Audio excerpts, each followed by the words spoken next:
okay, I call this house to order. We have a very interesting motion. This house would support the use of political assassinations. Let's welcome the Prime Minister. Here.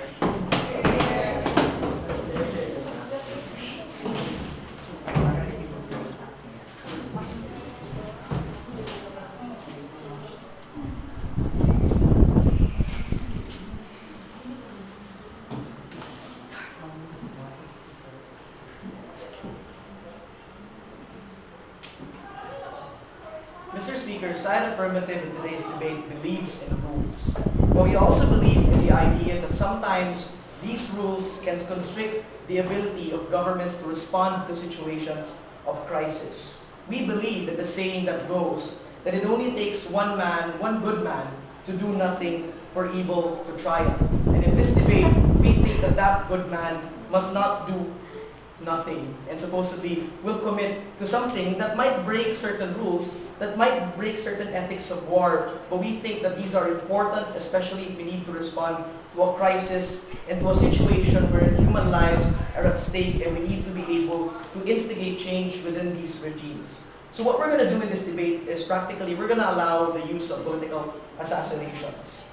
So what does this mean? We're going to license the international community under the United Nations to use special forces such as the Black Ops, the Navy SEALs, and other special forces included under the jurisdiction of many countries such as the United States, Britain, and the rest of Europe.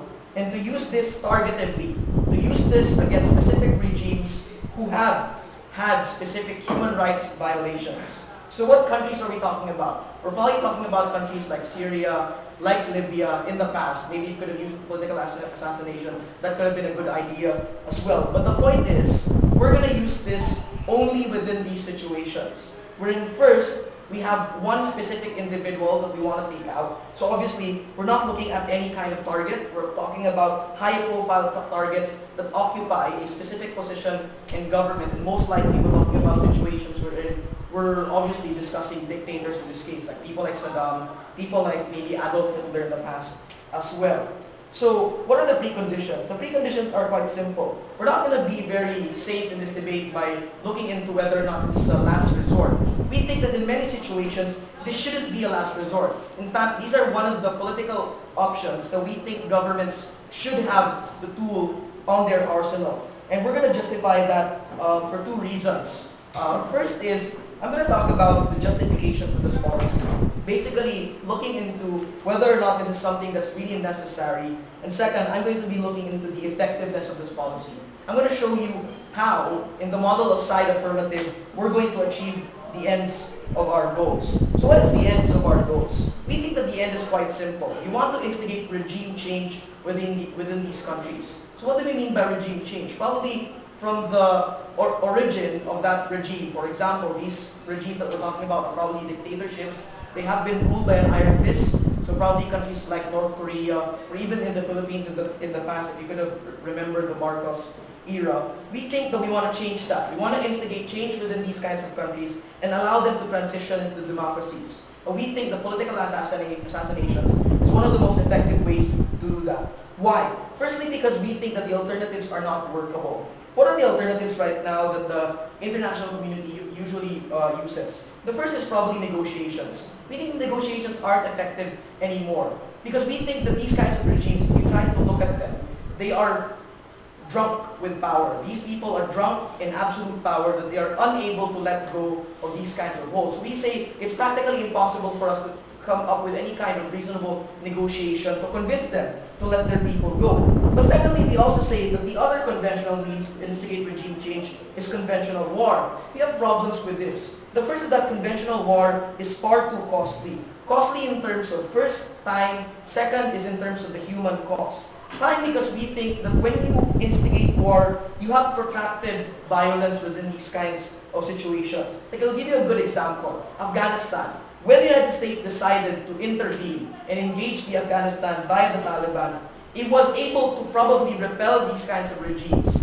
But in exchange of that, removal of power, they were in for a very long time, a quagmire which they are still into right now. So we don't think that conventional war is workable within these kinds of situations. as well. The other thing is probably this idea of an organic change, like somewhat like an ENSA revolution within these countries. We think for two reasons these are not practical as well.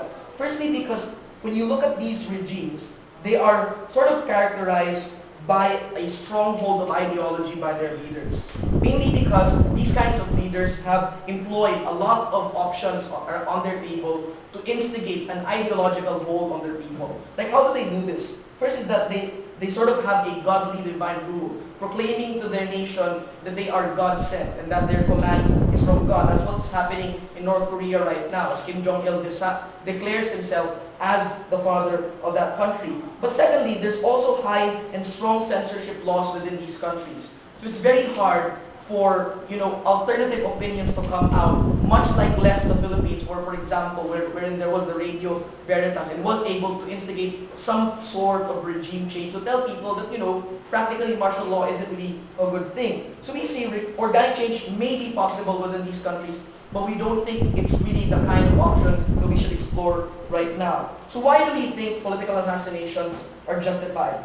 First, because these kinds of regimes, or the people ruling these regimes, no longer deserve any kind of humanitarian treatment.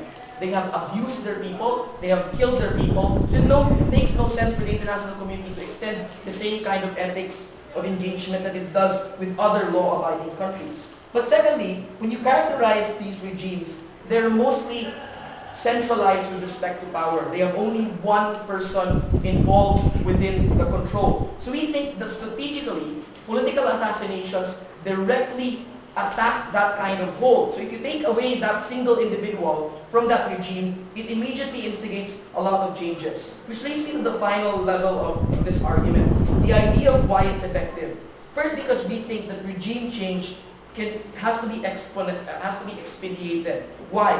Because perpetual violence is already happening on the ground. Every second, the international community doesn't do anything, more and more people are getting abused, more and more people are getting killed. We don't think this is a good idea as well. So we think the only way, for example, to ease in transitioning governments to allow for human rights considerations is to take away that individual from their hold. But secondly, is that when you look at political assassinations, it's also very effective because it attacks the divinity of the rule. Most of the time, because these leaders proclaim themselves as God-sent, if you kill them, it immediately destroys their sort of blanket or cloak of immunity, which we say is very effective as well because it also attacks the very people who are following them, reminding them, and just like in 300, that you are not really God, that gods can also lead. So we say that for that very reason, we say that also creates a degree of effectiveness as well. So because we think that it's right for us to do this, and because we think it's effective, we're proud to propose.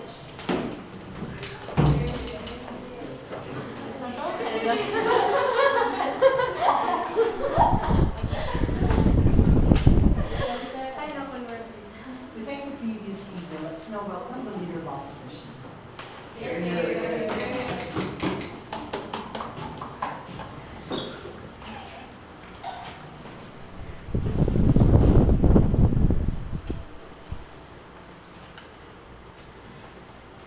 Good evening, friends, Mr. Arch. I am Coleen, the leader of the opposition of the government of opposition side, and I will be talking about the rights of the people, and our deputy leader of the opposition, Calunod, will be talking about what the citizens would feel about that motion, and our opposition, Ms. Kitkat, Dumaraog. First of all, I would just like to refute what the Prime Minister said about the rights of the people, about what he was saying about the rights of the people. What we are saying here is that he was saying that what about the rights of the people surrounded or the country, perhaps he was saying.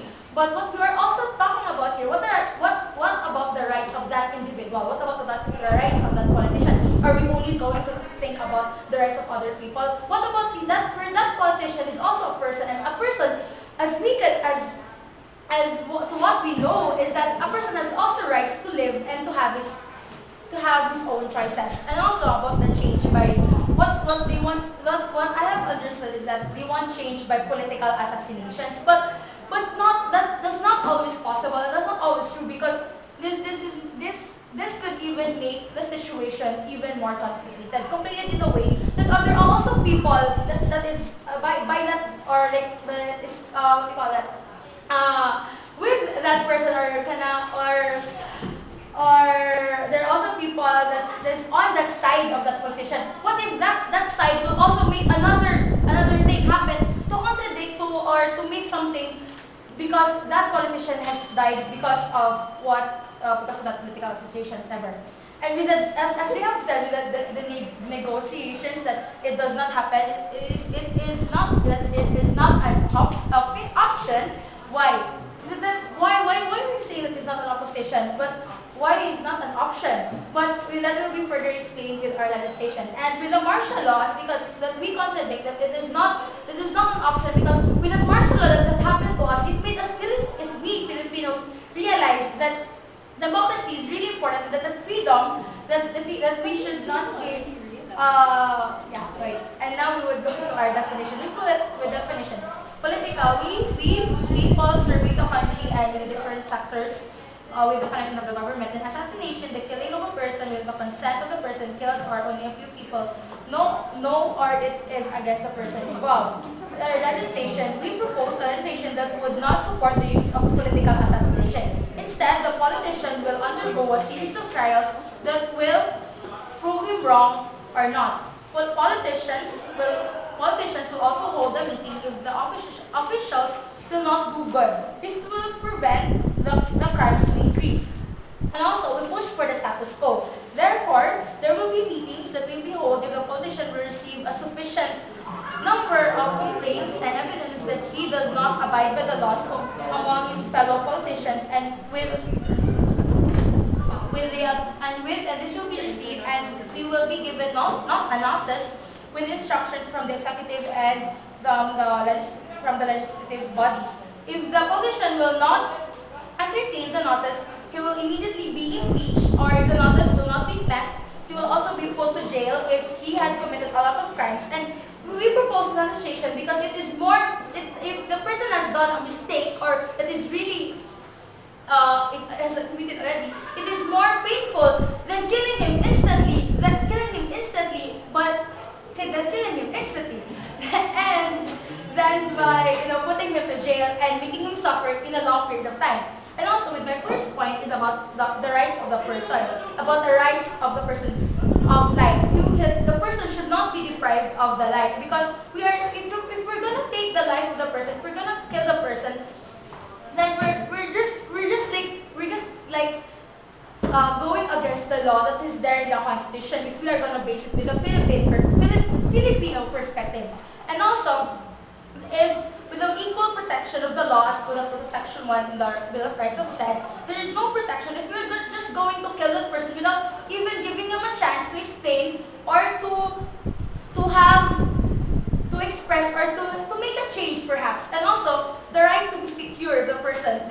Where is the security if you are going to assassinate someone who committed a sin? If that person, if we're gonna put negotiation, if we're gonna have peace talks, then there will be a possibility that the person will also understand what the other side is talking about, and what the other side is also wants to have in the government if it's political matters.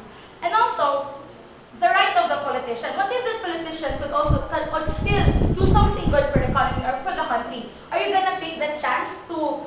Are you gonna erase that chance if the person can still do something good for the country? Are you gonna like make that put to waste? And also, what about the politicians? We're talking about the politician here. If the politician have a family and with the kids that the politician have, then you're also like taking the right of the child to have to be raised in a family that we have a father and a mother or other family members.